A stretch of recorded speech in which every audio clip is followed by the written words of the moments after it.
E aí, galera da Literatura Irreverente, estamos de volta aqui hoje. Vamos fazer a análise do filme Minha Amada Imortal, um filme que estreou no ano de 1994, falando sobre a vida, a segunda etapa da vida do nosso queridíssimo compositor Ludwig van Beethoven. Essa análise nós vamos fazer focando os narradores e os personagens. Roda a vinheta que a gente já começa.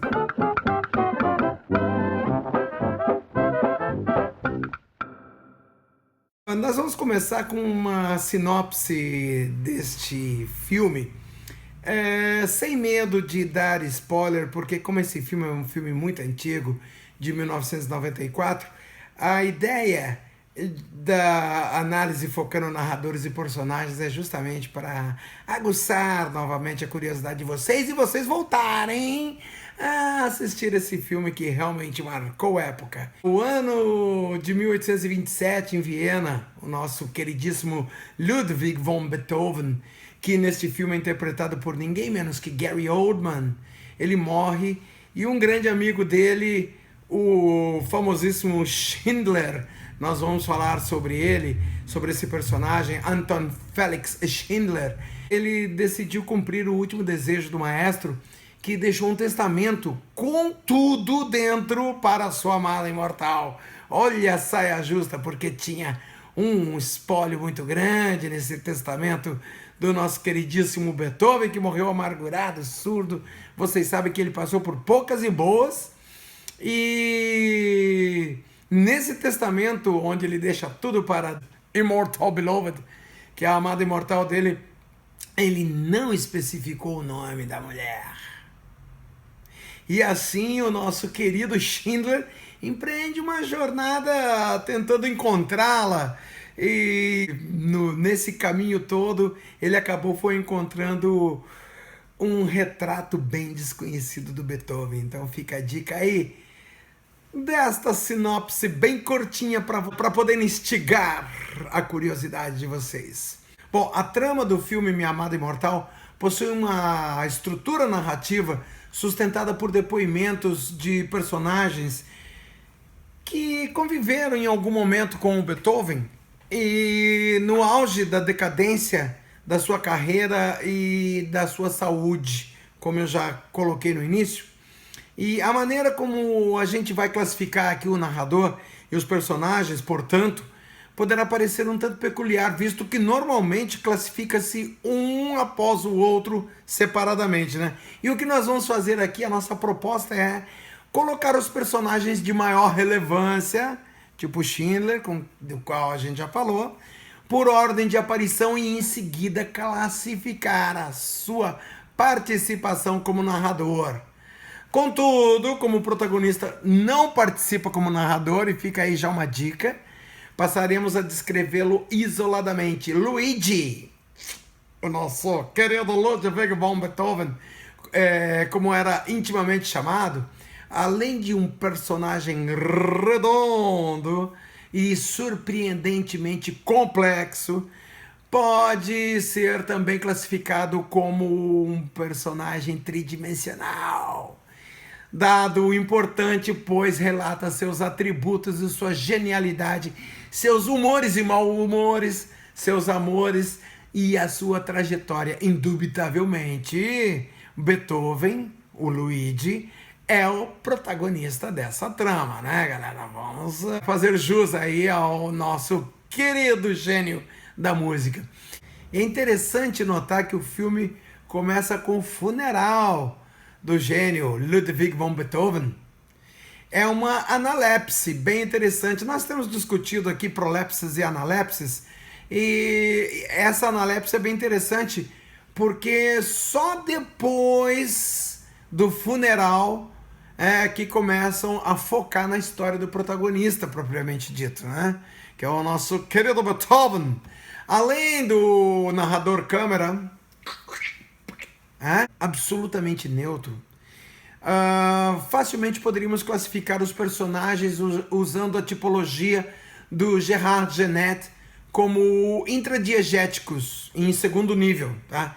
O Gerard Genette nós já tínhamos discutido sobre ele, e também o Morgan Friedman, naquela resenha literária que nós fizemos a respeito do conto Venha Ver o Pôr do Sol, da nossa querida Lígia Fagundes Telles, certo? Mas, como comentado no início desta análise, a estrutura narrativa é sustentada pelos depoimentos de alguns personagens.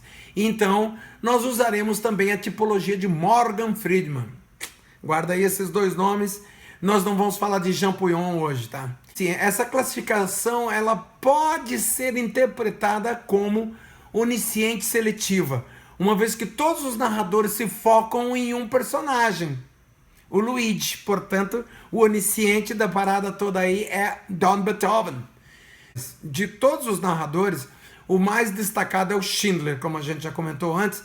O Schindler era o secretário do Beethoven e ele se manifesta discursando já no início, no enterro do Beethoven, e segue como deuteragonista, com importante participação na trama.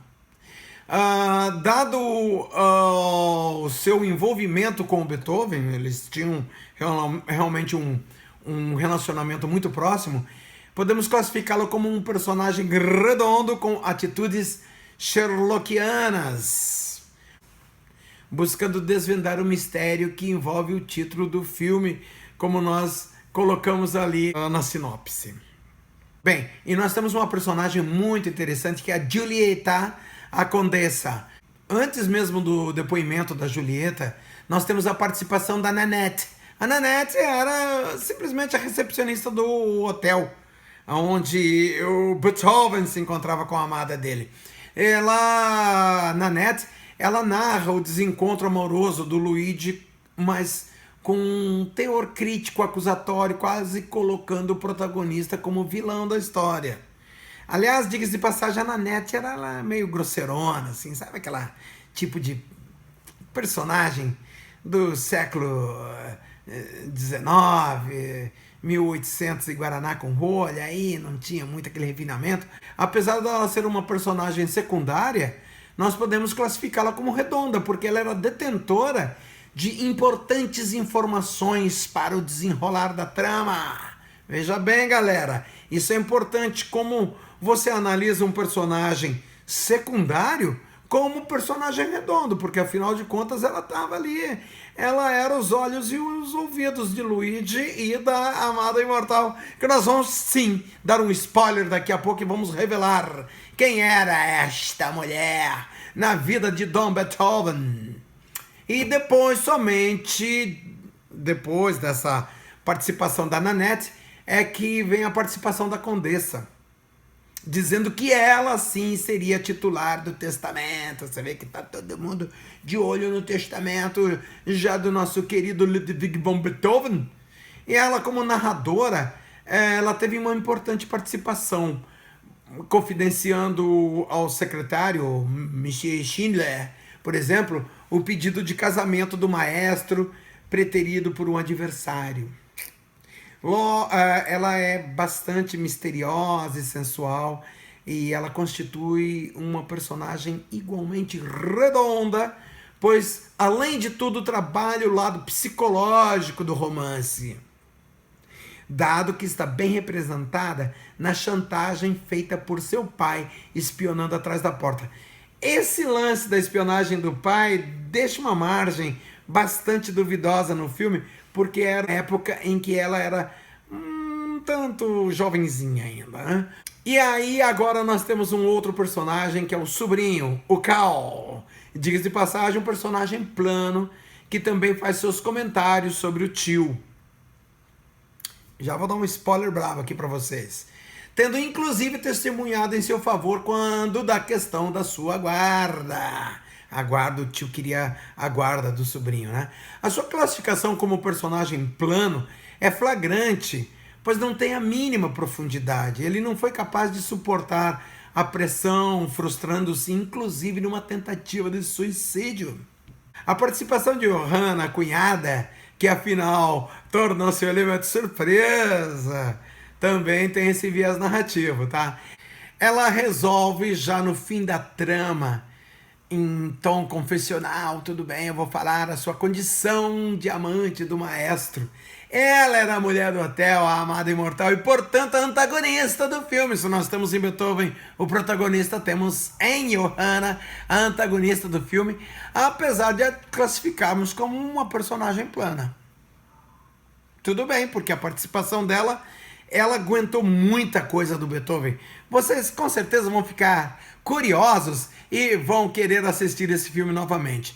Bom, dada a sua introspecção, fica difícil perscrutar o seu interior. É interessante notar que foi esse justamente o conflito da trama. A resposta à pergunta do espectador com relação à maneira como o Luigi tratava a cunhada. Ele tratava ela muito mal. Muito mal, ele brigava o tempo todo, parece que ele tinha um ódio incontido, assim, já que você não pode ser minha, eu vou quebrar o pau contigo. Bem, se inscreve no canal aí, tá, galera? Pra vocês terem mais informações sobre mais filmes, livros, curiosidades, contos, etc. E para finalizar, nós temos a participação de Anna Marie como amiga e confidente de Beethoven. A Anna Marie, ela gostava muito de conversar com o Beethoven, ela falava dos horrores da Guerra de Napoleão, ela comentava ela comentava sobre o seu relacionamento com o Luigi, e nós temos aí um outro personagem complexo.